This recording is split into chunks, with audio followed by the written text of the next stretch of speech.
жаны тамған жерім ауылым, шабытымның асқары самғаушы еді ауылым.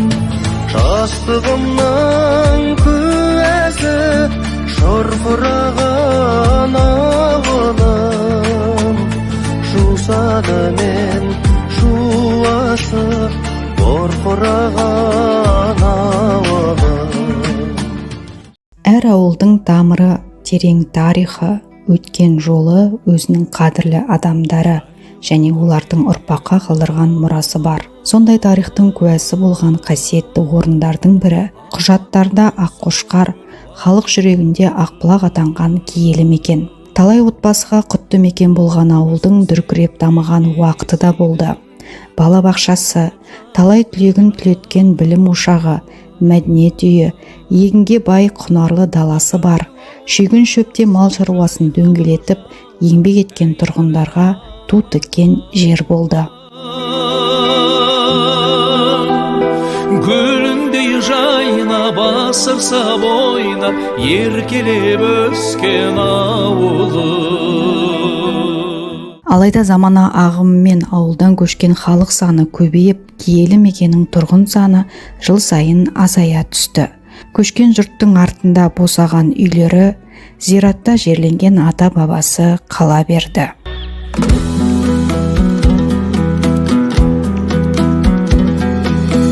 Көп жылдар бойы ата-бабаларымыз мәңгі тыныстаған ауыл маңындағы зираттар қоршаусыз тұрды. Бұл істі ретке келтіру мәселесі ұзақ уақыт тұрғындардың көкейінде жүрген еді. Биыл осы игі істі ауыл мектебінің 2004 жылғы түлектері бастап, қалған әр жылғы түлектер қостап, ауылдың аға буын өкілдерімен бірге сауапты істі қолдарына алды. Ортақ мақсатқа жұмылған түлектерден жауапты тұлға тағайындалып, эстафета арқылы қаражат жиналып бастады. Қоршалатын зираттардың аумағы есептеліп, арнайы жобасы жасалып, қажетті материал, керекті құрал сайманына дейін тізбектеліп, үлкен жоспар құрылды.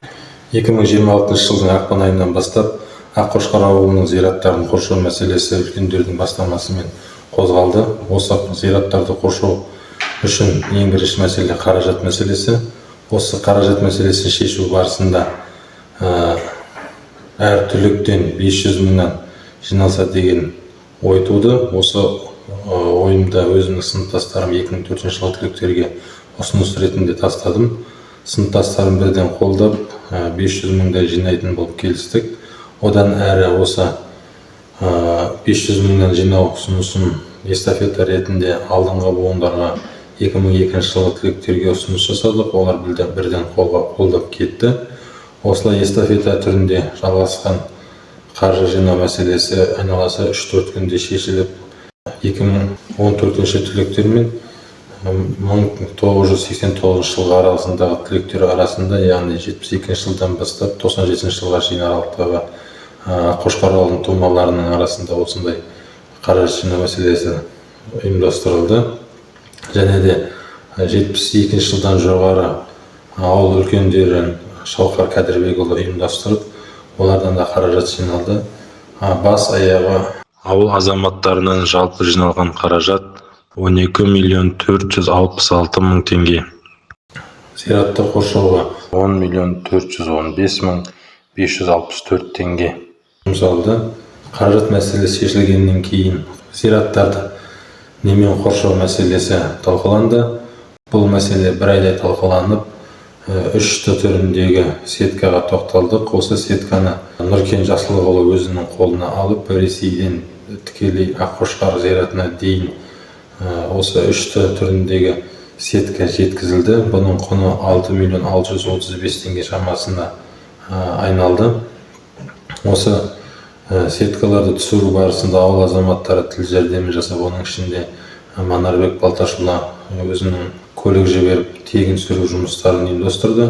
Алынған темір саймандарын тасымалдау, оларды ою, кесу, жалғау жұмыстарында ешбір азамат аянып қалған жоқ. Уақытпен санаспай, күндіз түні еңбекке араласып, жұмыла еңбек етті. Үлкен кіші, кәрі жас игілікті істің басында болды.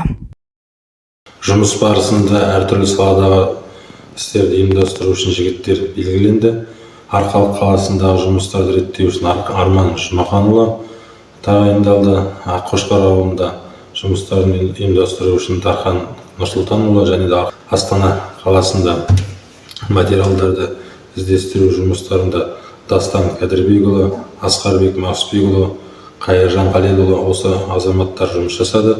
Және де әр зиратқа басына гараждар апарылды. Бұл жұмысты Болат Жұманұлы ұйымдастырды. Және де асқа мал сою жұмыстарын Мұратбек Оппаұлы ұйымдастырды. Зират басында материалдарды дайындауда Арман Жұмаханұлы қолға алып, дәнекерлеу жұмыстарын Болат Жұманұлы қолға алды. Және де ауыл азаматтары жиналып бірлесіп 3-4 күн бойы жұмыс жасап, материалдарды дайындады. Цемент апару жұмыстары ұйымдастырылды. Бұған да ауыл азаматтары бәрі-бірдей атсалысты. Және де 11, 12, 13 күні жұмыстар ұйымдастырылды. Зират басына бас аяғы 100 адамдай келіп жұмыс жасап, қызмет жасап, айналасы 2 күнде зиратты қоршау жұмыстары аяқталды.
Ауылдағы апа жеңге аналарымыздың бұл шарадағы еңбектері бір төбе.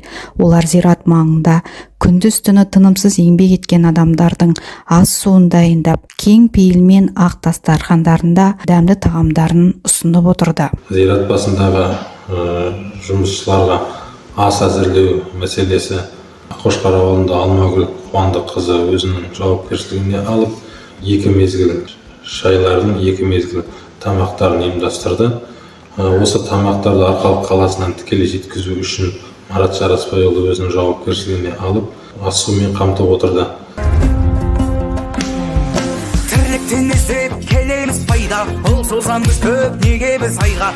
Сабатындай, құс қанатындай, мейірім қайда, мейірім қайда. Береке дейтін базарым қайда, иман мен дәстүр ғажабым қайда. Әр қазақ менің жалғызым дейтін қазағым қайда, қазағым қайда. Жақсы адамдарым, бақытты өмірдің басқа адамдарын, тектілікпенен татулық дейтін берік болсын шау тасқа малдарын. Жақсы адамдарым, кем емессіңдер патшадан бәрін.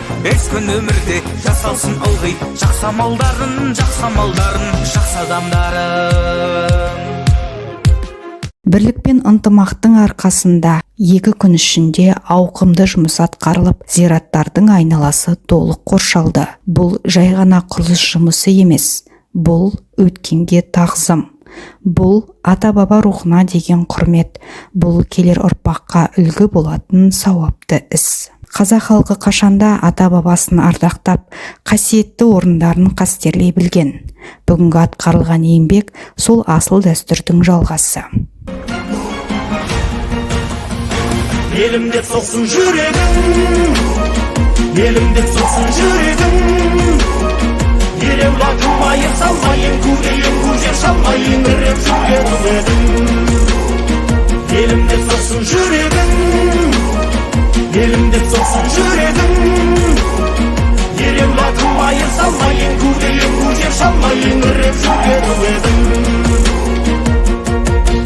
Игі істің аяқталуына орай ауыл тұрғындарына арнайы дастархан жайылып, ас беру шарасы да ұйымдастырылды. Қала дәмханасында бас қосқан Ақбұлақтық ағайын ата-баба рухына Құран бағыштап, елдің амандығы мен бірлігі үшін дұға жасап, игі іске аянып қалмаған барлық азаматтарға алғыс айтып, баталарын берді.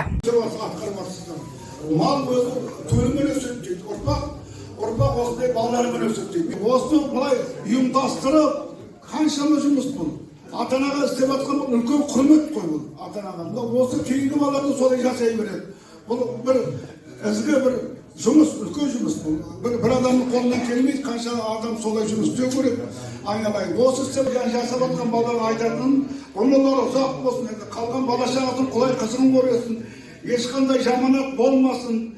Еш уақытта отбасыларының бала-шағаның бәрі аман болсын, айналайын. Бүгінгі тындырып атқан іс бұл әке келген отшына, шеше келген томсы жерде әке мен шешенің тәрбиесіне мынау мектептің түлектері жиналып балалар осылай жасап жатыр. Бұл мектептегі тәрбиеден бәрінің алған сабақтары, оны іске асырған жағы дүние.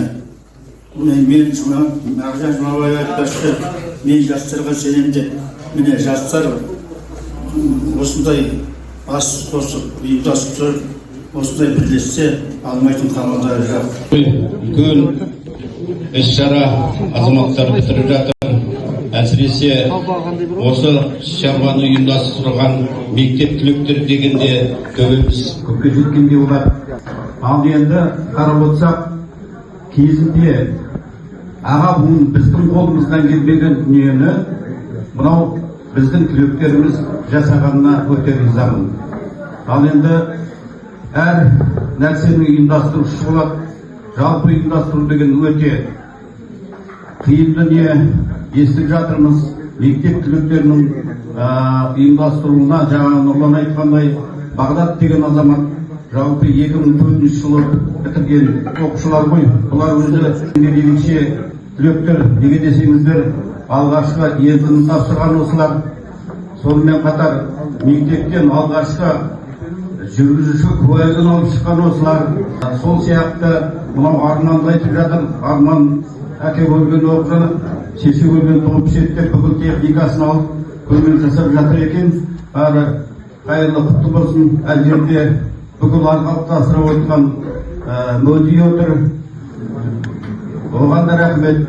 Мынау Батырхан, Марат, жаңағы Бағдат, одан кейінгі айта берсек енді барлығын зеберу мүмкін емес. Мінекей бұл бір сөзімен айтқанда Алла разы болсын, ал аруақтар жебей берсін. 80 адамның ішінен жаңағы группадағы адамдардың ішінен біз өзімізге басшы сайладық. Өйткені бір адамға бағу керек болды, бір адам ұйымдастыру керек болды. Бәріміз соған қолдаушы болуымыз керек болды. Үлкен осындай шараға басынан аяқ жүріп, жас болса да бас болып, біз бәріміз ұйымдастырған, мен сіздердің алдарыңыздан, аттарыңыздан, өзім атымнан сіздердің алдарыңызда Бағдат деген азаматқа рахмет айтайын болды.